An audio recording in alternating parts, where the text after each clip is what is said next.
So my name is Hayat Lensha. I work with East African Community Services as a community navigator, and I'm here with Joseph to speak about treatments and how community and the youth can help bring more awareness as well as having someone who has experience and who has knowledge about it speak more about it. So, hello, Joseph. Hey, how's it going?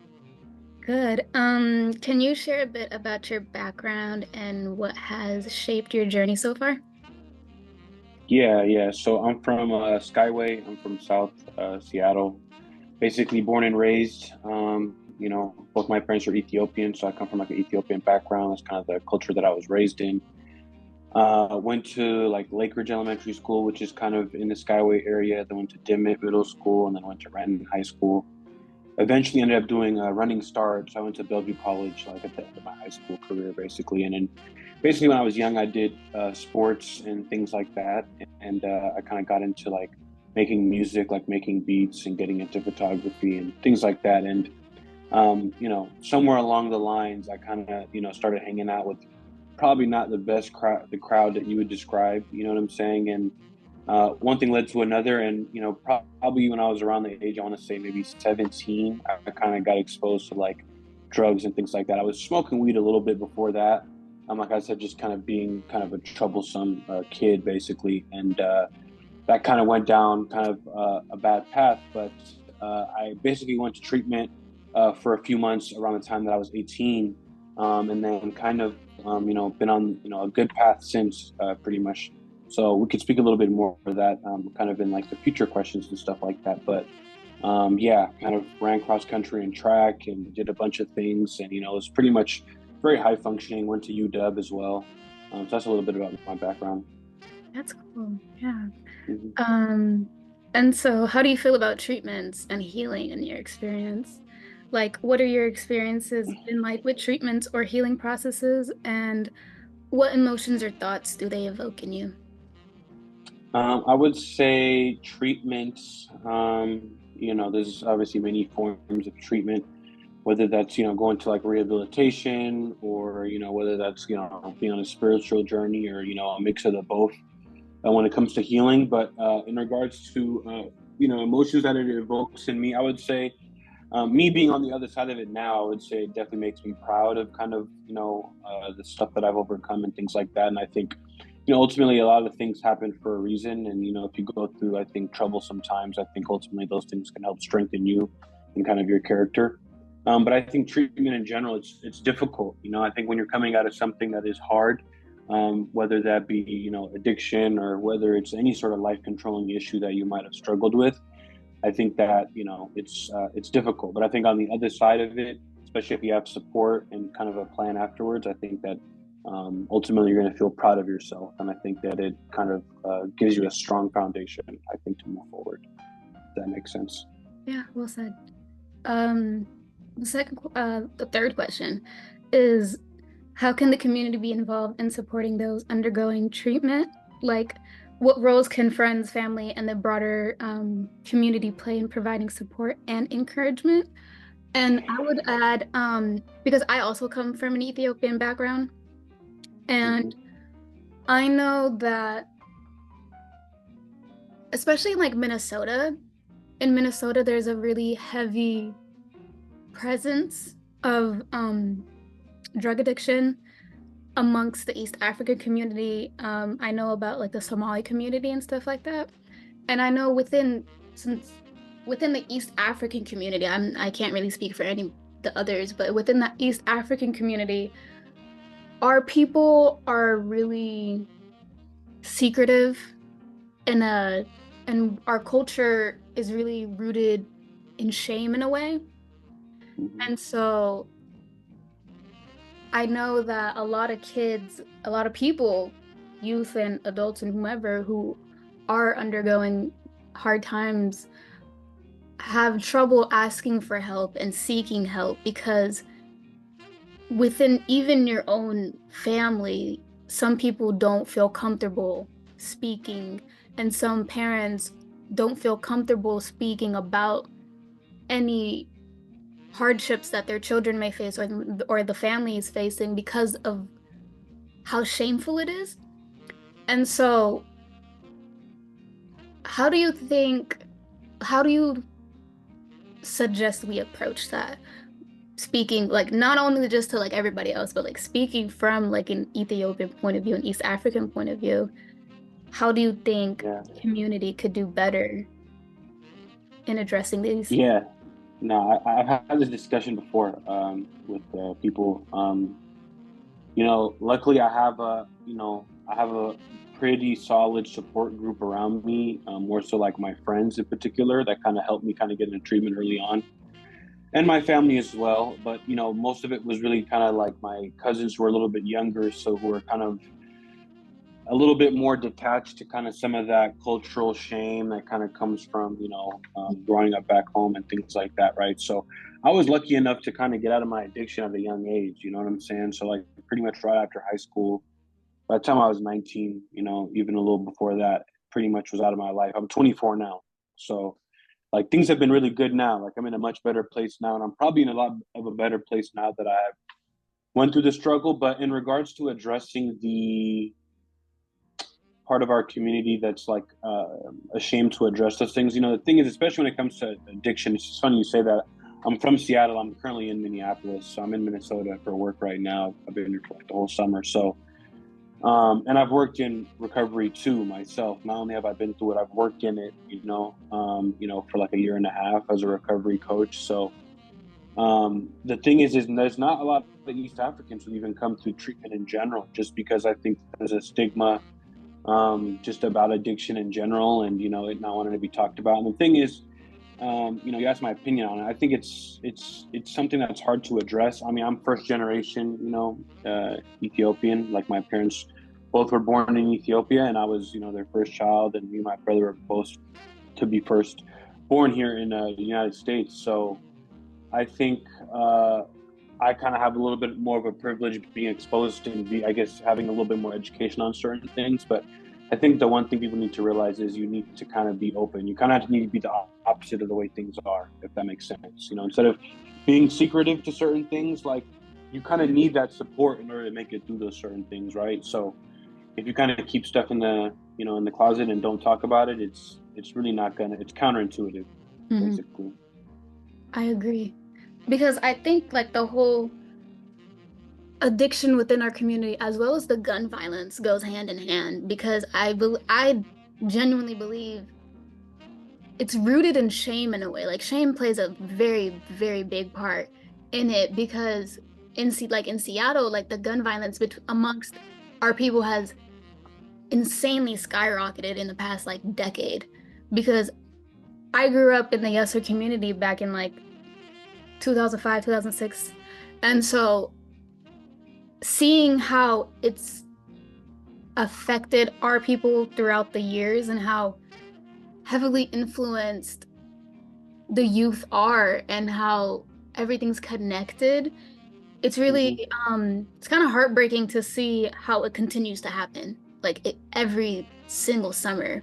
And it seems to just get worse because I remember when it really first started out, it was obviously like the 20-year-olds, the 18, 19-year-olds, and then it went down to the 15, 16-year-olds, and now it's the 13, 14-year-olds, 11-year-olds. And it's also Yeah. affecting the children, and drug addiction, is connected to that. It's like a branch. And so I think within the community or the communities, um, there needs to be an open dialogue, to be like, hey, we have an issue. And it's not like, oh, that family has an issue, that child has an issue, because our people kind of they do that. They're like, that child, not my child, because you never know if it'll be your child, Violence Yeah. is not Yeah. discriminatory. It can attack anyone, anytime. And so I think as a community, we our people do well to get together for good time and for fun times. But when it comes to the hardships and the hard time, it's a collective effort. And I believe that if there's no collective effort, then there's no solution. Obviously, it Yeah. might not hit 0%, but even bettering it by 5 is better than not doing anything at all. So, Yeah. yeah, that's how, not to interrupt, but I think there needs No. to just be, yeah, we just need to get it to be like, we have a problem, there is an issue, and everyone's involved, directly or indirectly, because it's our people, and it's just kids on top of that. So, yeah. Yeah, For I agree. yeah. Do you have anything else to add? No, no, I agree. I think everything you're saying is very correct. I think it takes a collective effort, and it's real, like you said, and it's it's kind of getting progressively worse over time, and it's more so about trying to have an effort to kind of reduce it than it's better to go in the opposite direction than to be realistic about how it's going to be. Yeah. But Um, what differences do you wish to see in the approach to treatment and support? And are there any changes or improvements you would like to see in how treatments are administered or how support systems are structured?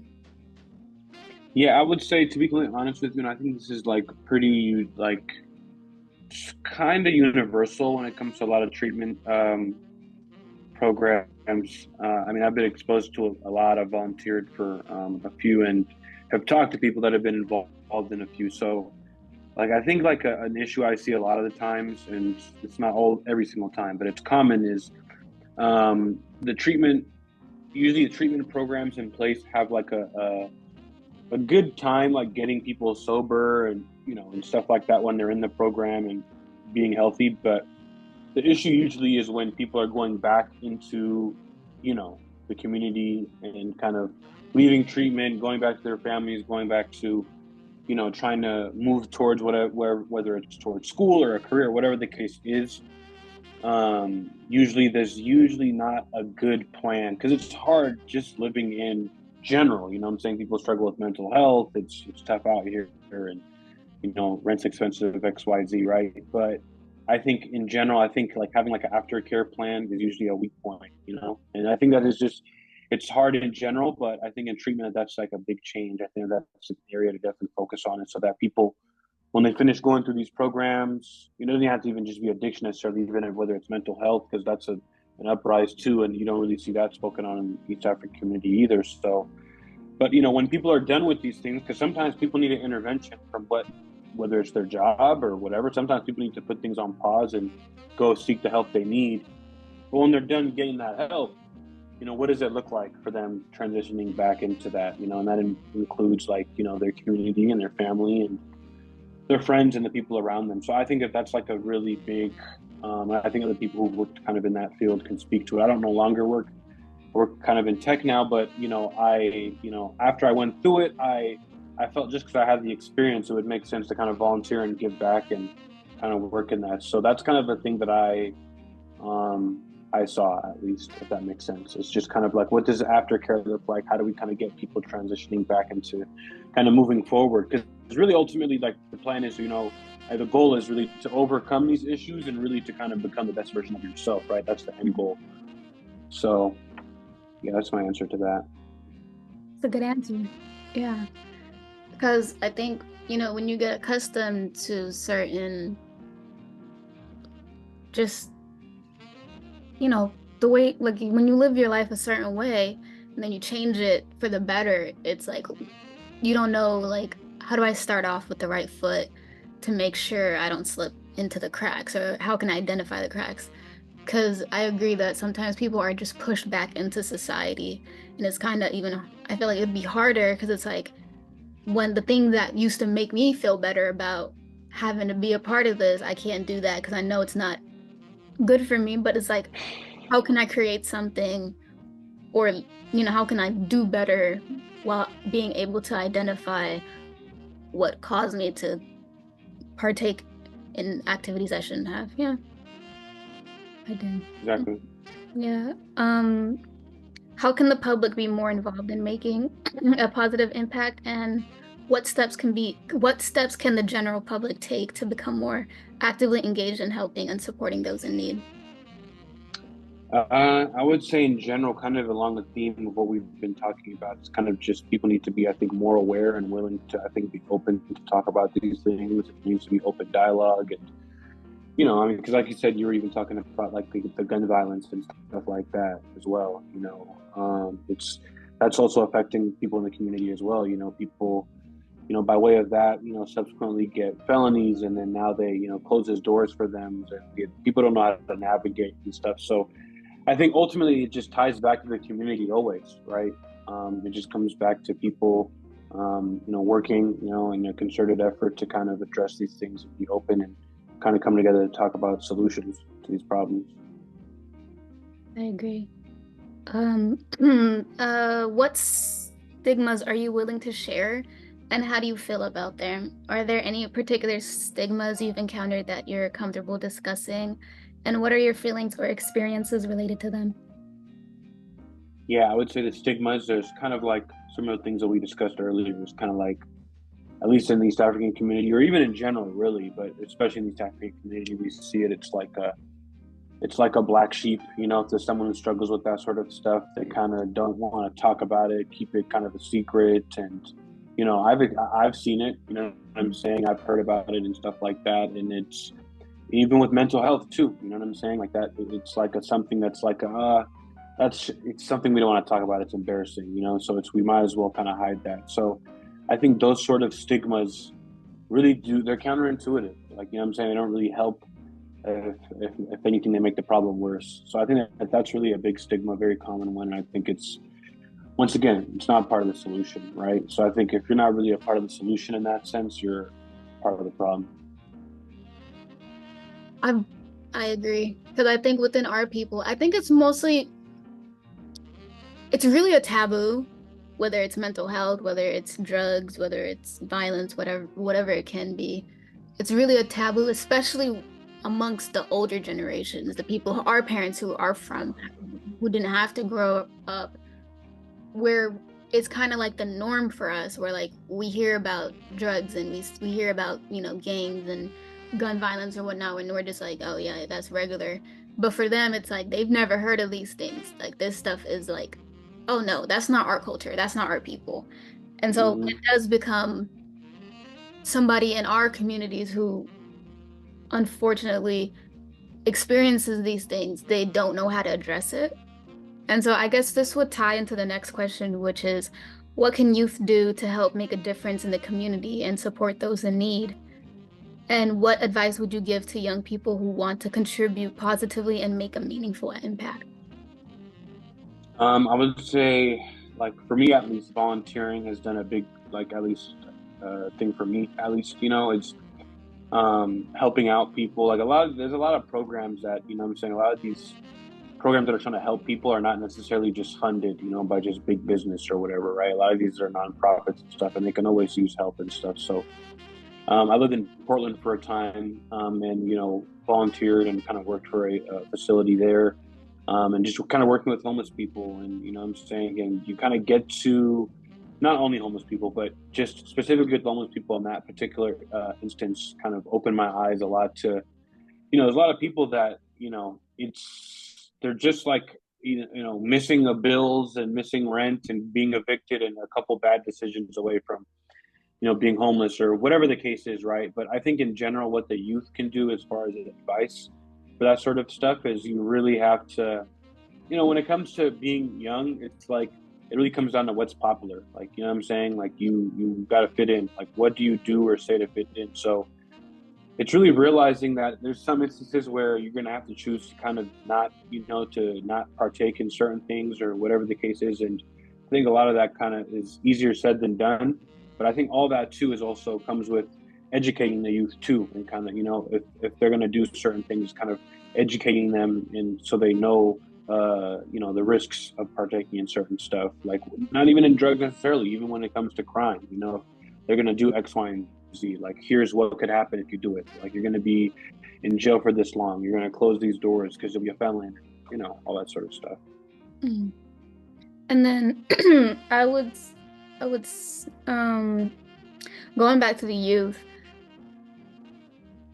and the elders, because we grew up in cultures where, the elders know and you listen to them, and the youth are kind of like disregarded because it's like, oh, what do you know about, like, what do you know about life? You haven't lived type of situation. And so Hmm. tying back into what can the community do? Do you think it would be great if, because the city has town halls to talk about like mental health and drugs and gang violence and gun violence or whatnot. But do you think it would be best if the community or like the communities of East Africa, if we held our own community-based or like, yeah, community-based meetings or town halls even where we speak about these type of things? Because Hmm. our, our our people is always like, oh, why does this happen? Like, why does this continue to happen? But it's like I've never really seen an effort to stop it from happening, you know? Hmm. And I think our people are really prone to waiting until the last minute to say something or to speak up. And it's because we've known that the gun violence has been in our communities, but it's not until the next child loses their life where we're like, oh my God, oh, it's happened again. And then I Hmm. feel like a lot of times it's like, oh, it's the norm now. The kids, they shoot at each other. They do this, they do that. What can we do? But it's not like there's like a blank like place in the middle because there hasn't really been a group effort because we're really good at coming together during times of need. We're really good at coming together when it's time for celebration. But I think it's harder for our people to take those steps. I think, you know what I mean? Like it's kind of like they just want to see it like here, Hmm. but like working towards it seems like our biggest block as a community to not avoid all of these, but like addressing it and being like, what steps can we do and take to make sure that our people are fine, as well as connecting with other communities. Because even within the Ethiopian community, you have the people are grouped within themselves. And like in East Africa, when we talk about East Africa, some of us only think about Eritrea, Ethiopia, and Somalia. We don't think about, the Great Lakes. And so even Djibouti, Hmm. but it's like our people need to come together, not only just for our sake, but it's also we need to reach out to other communities because like it's not just an us thing, it's an everybody thing.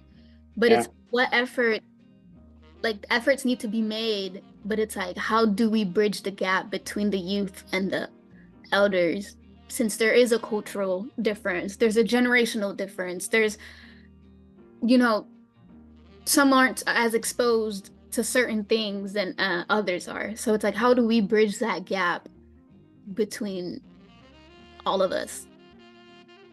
Yeah. I think it starts with education. You know what I'm saying? I think it starts with, especially when it comes to the elders, I think it comes to kind of really breaking down a lot of these things. I think one way would kind of be laying out the statistics, like, laying out the statistics of, how many of these kids are actually dying each year. You know what I'm saying? I mean, I think we know just based on looking at the news, it's kind of getting worse and worse. And, it's kind of just exponentially, it's not getting better. You know what I'm saying? Laying these things out and kind of explaining sort of the medical implications when it comes to addiction and stuff like that. And, the statistics are not great, when it comes to recovery to begin with and stuff. So we need to identify these things to realize that, not only are we not, aware, but we could potentially even be adversely affecting these things, if not making them worse, right?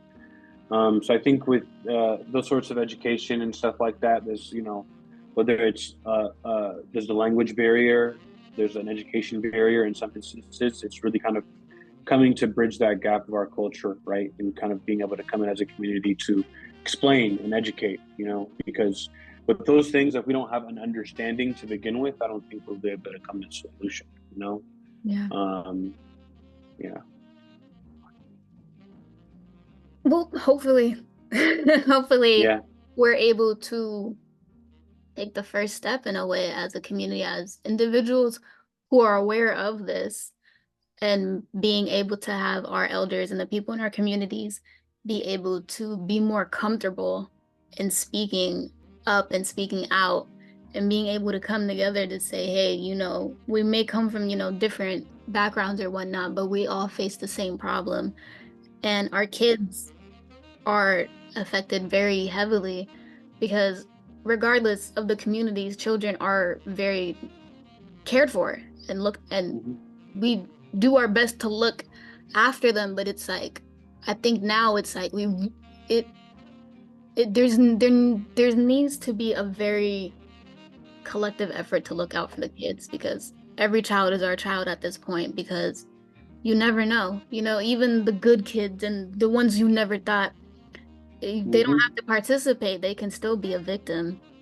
A Hmm. bullet doesn't discriminate. It'll come for anyone that it's aimed at, Yeah. and even when it's Yeah. not aimed at. So hopefully in the future we could take steps and we could create plans and we can have initiatives for the youth to speak up and speak out and to be able to educate the elders and have the elders understand that even they can be taught by the ones who are younger than them because everyone has different life Yeah. experiences and everyone brings different things to the table and the table is big enough for all of us. And Hmm. we can all eat instead of having to eat when we have to bury our children. That's true.